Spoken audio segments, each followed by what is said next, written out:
अरे मूर्खों, घर के गेट पे नींबू मिर्च लगा के सोचते हो सब बलाएं टल गई।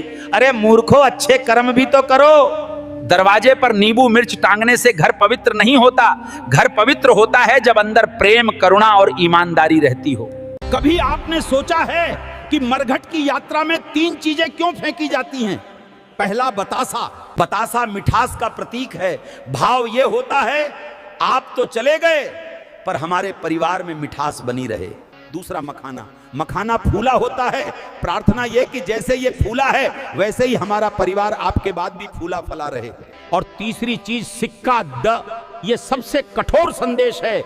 जिन चंद रुपयों के लिए तूने भक्ति, भजन और सत्संग छोड़ा, अगर कफन में दम हो तो उठाकर दिखा लें।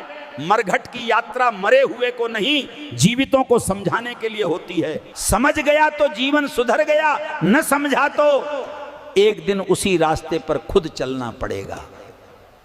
सुन ले जरा, आज के बच्चे भगवान से नहीं वाईफाई और बैटरी से जुड़े हैं। दिल नहीं, डिस्प्ले चमकता है। और दुख यह है, घर में माता पिता अकेले पड़ जाते हैं, बेटा रील्स में व्यस्त, बात मां रोती रह जाती हैं।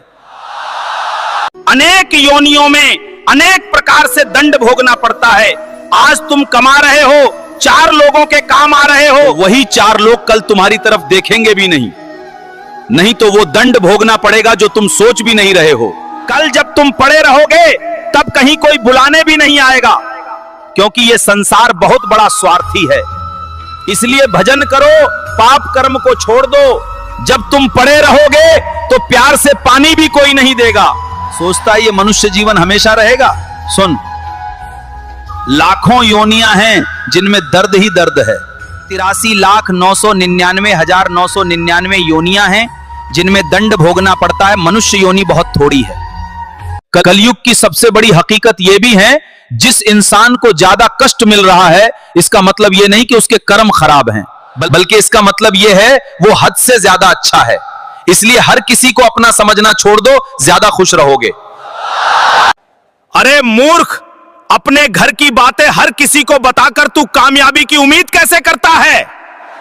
घर का झगड़ा, पैसे की हालत और परिवार की कमजोरी, ये बातें बाहर नहीं, घर के अंदर ही संभालने की होती हैं। याद रखो, घर की बातें जब बाहर जाती हैं तो तरक्की के रास्ते अपने आप बंद हो जाते हैं।